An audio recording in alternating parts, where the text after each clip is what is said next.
Baik, sebelum kita masuk pada soal-soal, saya akan menunjukkan tentang rumusan untuk faktorial ya. Rumusan faktorial misalnya saja adalah n faktorial, ini tandanya tanda seru seperti ini, itu adalah menghitungnya n dikalikan dengan n-1 dikalikan n-2 dan seterusnya sampai dengan 1 dikalikan 1. Misalnya 3 faktorial, ya ini ada contohnya nanti ya. Contohnya adalah 0 faktorial. Kenapa 0 faktorial tidak sama dengan 0?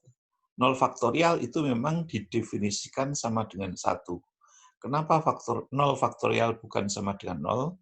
Karena kalau 0 faktorial sama dengan 0, akan banyak teori yang gagal, yang tidak memenuhi syarat. Oke, kita lihat selanjutnya.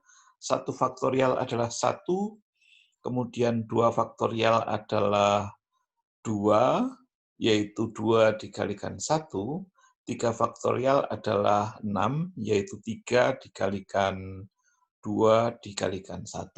Ini namanya adalah faktorial. Sedangkan permutasi adalah n faktorial dibagi dengan n-r faktorial. Untuk kombinasi, nr adalah n faktorial dibagi r faktorial n-r faktorial. Oke. Sekarang kita masuk pada soal-soal.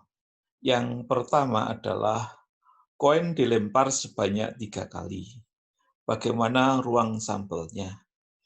Kemudian yang B, jika didefinisikan 3 kejadian, yaitu A, hanya 1 kali keluar angka, B, hanya pada lemparan pertama angka, C, lemparan pertama dan kedua muncul gambar.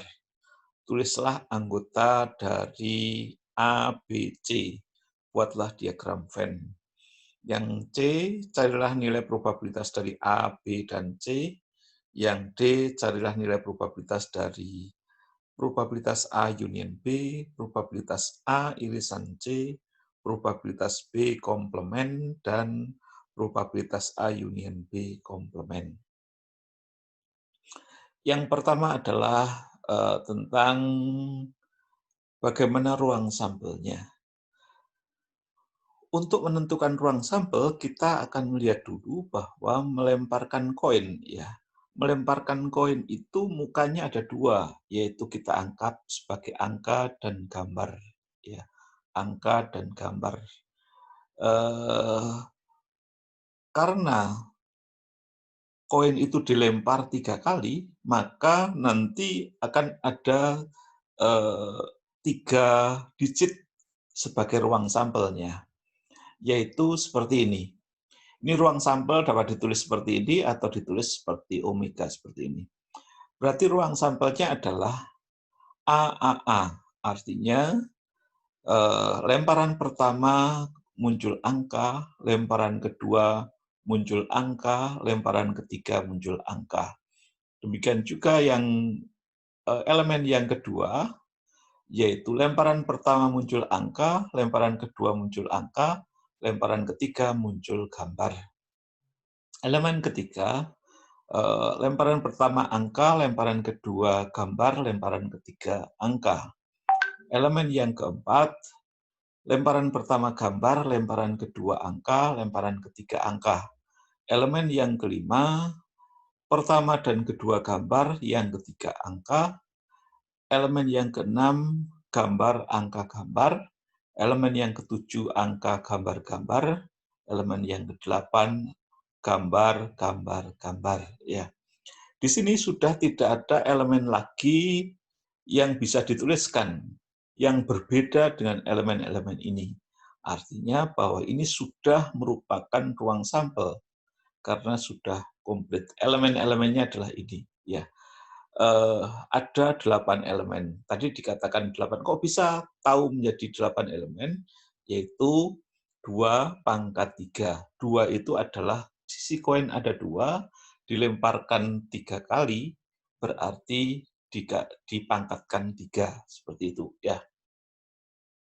Kemudian, saya tidak mendefinisikan AAG, dan seterusnya, tetapi selanjutnya yang kita lihat adalah elemen 1, 2, 3, 4, 5, 6, 7, dan 8. Ya. Eh, probabilitas A, atau maaf, bukan probabilitas, kejadian A. Kejadian A adalah tadi dikatakan eh, kejadian A muncul satu angka tadi ya, muncul satu angka ya, muncul satu angka yaitu ini ya. Ini angkanya muncul satu kali ya. Elemen 6 muncul juga satu kali, elemen 7 juga muncul satu kali ya. Selain itu ini muncul 3 kali, ini muncul 2 kali, ini muncul 2 kali, ini malah tidak muncul dan seterusnya ya. Kemudian yang B, yang B adalah lemparan pertama angka. Lemparan pertama angka ya elemen 1, elemen 2, elemen 3, kemudian elemen 7. Ya, 1, 2, 3, 7. Yang C adalah pertama dan kedua gambar. Ya, pertama dan kedua gambar. Pertama dan kedua gambar adalah elemen 5, yaitu GGA, dan elemen 8, GGG. Ya, seperti ini. Oke. Sekarang kita akan melihat diagram Venn. Yang dimaksud dengan diagram Venn itu yang seperti apa? Yang dimaksud dengan diagram Venn adalah yang seperti ini. Ya. Bagaimana cara membuat diagram Venn seperti ini? Yang pertama kali kita definisikan adalah apakah masing-masing kejadian itu mempunyai irisan atau tidak. Mempunyai irisan atau tidak. Yang dimaksud irisan adalah mempunyai anggota yang elemennya sama. A dan B, kita lihat A dan B. A dan B itu ada satu elemen, yaitu elemen 7 yang dimiliki oleh A dan B. Ya, berarti ini adalah irisannya. Nanti akan ada irisan A dan B. Kemudian A dan C.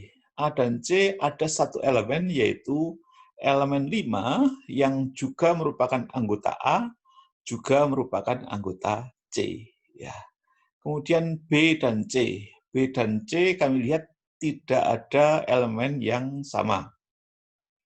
Oleh karena itu B dan C terpisah. Oleh karena itu sebagai garis besar kita akan membuat gambar seperti ini. Ini A di tengah, ada irisan dengan B, ada irisan dengan C, tetapi antara B dan C itu tidak ada irisan. Begitu ya. Oke. Sekarang untuk menentukan elemen-elemen itu ada di mana, mari kita lihat irisan dulu. Antara A dan B itu irisannya adalah elemen 7. Elemen 7. Sehingga kita taruh di sini elemen 7. Antara A dan C irisannya adalah elemen 5, yaitu kita taruh di sini elemen 5. Kemudian sisanya dari elemen-elemen kejadian A adalah elemen 6, hanya elemen 6. Sehingga kita taruh di sini. Yang B bagaimana? B itu sisanya adalah elemen 1, 2, 3. Yang C sisanya adalah elemen 8. Begitu ya. Belum selesai. Kita harus menempatkan semua elemen-elemen ini, elemen-elemen ruang sampel ini ke dalam diagram Venn ini. Mari kita trace. Elemen 1 ada, elemen 2 ada, elemen 3 ada, elemen 4 belum ada, berarti harus di luar elemen 4. Elemen 5, elemen 6, elemen 7, elemen 8. Berarti sudah komplit. Ini adalah diagram Venn. Kemudian untuk probabilitas A tinggal kita lihat jumlah elemen dari kejadian A ada 3, jumlah elemen dari ruang sampel ada 8, sehingga 3/8.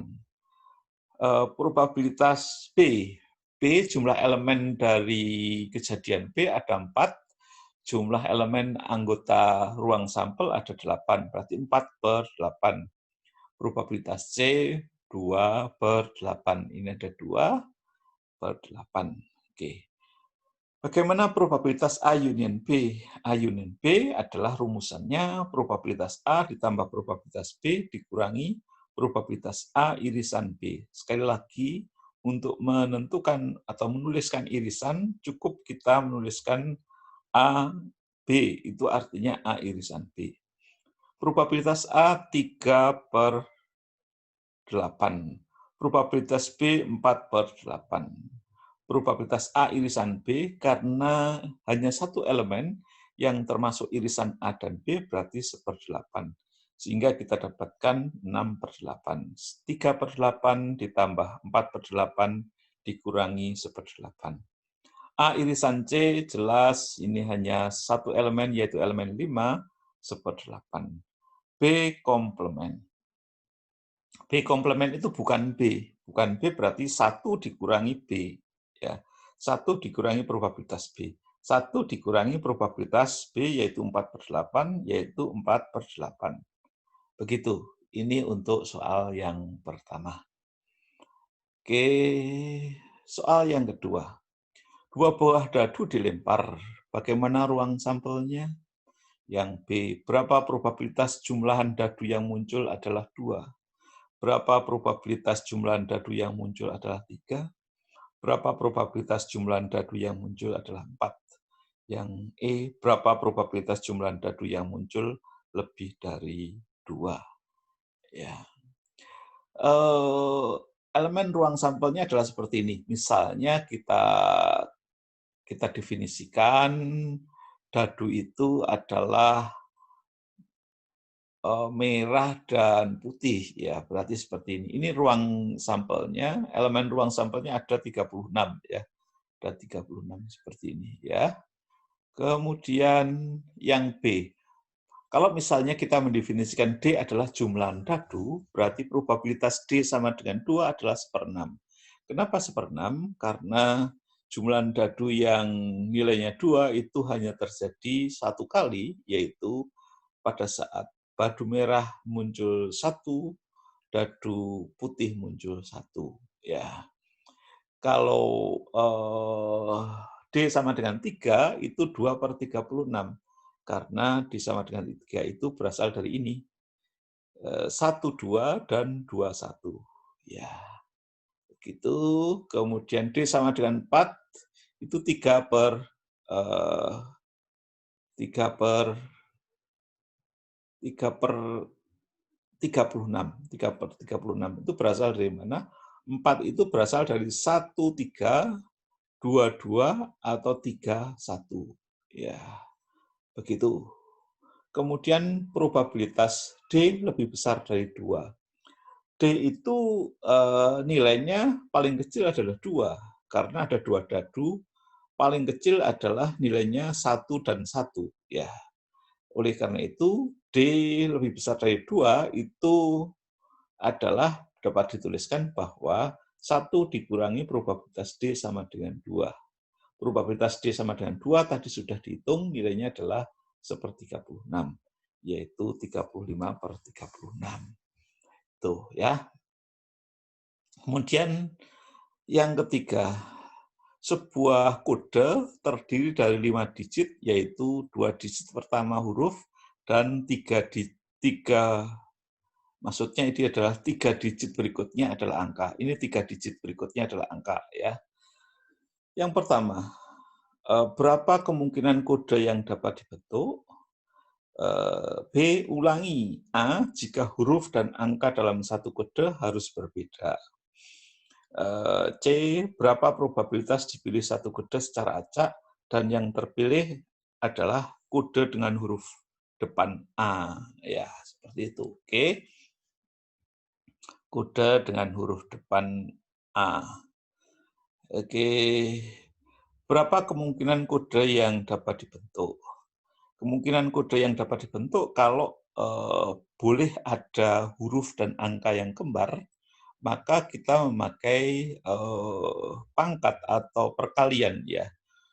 Karena 2 digit dari huruf berarti 26 kali 26 atau 26 kuadrat. Kemudian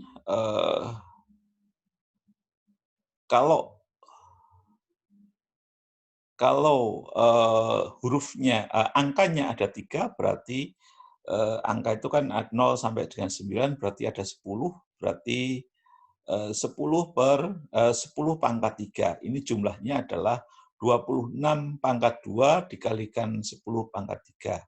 Cukup banyak, ya. Tetapi bagaimana kalau tidak boleh kembar, baik hurufnya maupun angkanya? Maka kita menggunakan permutasi. Permutasi 26, 2. Permutasi 26 dengan 2, dan permutasi 10 dengan 3. Ini dikalikan. Ya, kita nilainya nanti kita hitung sendiri. Kemudian yang ketiga, berapa probabilitas huruf paling depan adalah A? Huruf paling depan adalah A, berarti tentu saja huruf yang paling depan A berarti satu digit pertama sudah ditentukan A, ya. Berarti tinggal digit yang kedua. Digit yang kedua berarti 26 ya, dikalikan 10 pangkat 3. Sedangkan ruang sampelnya seperti tadi, ya, seperti tadi. Berarti nilainya adalah 1/26. 10 pangkat 3 dicoret 10 pangkat 3. 26 dicoret dengan kuadratnya ini, 1/26. Tapi bagaimana kalau satu huruf atau hurufnya atau angkanya tidak boleh kembar? Ya, berarti kita menggunakan permutasi. Permutasi 26 dengan 1 dikalikan permutasi 10 dengan 3. Permutasi 26 dengan 2 dikalikan permutasi 10 dengan 3. Ini adalah ruang sampelnya, ini elemen dari kejadian itu. Sehingga kita dapatkan bahwa kalau ini dicoret, tinggal permutasi 26 dengan 1, permutasi 26 dengan 2. Permutasi 26 dengan 1 itu adalah 26, ya. Permutasi 26 dengan 2 adalah 26 dikalikan 25, sehingga nilainya adalah 20/25.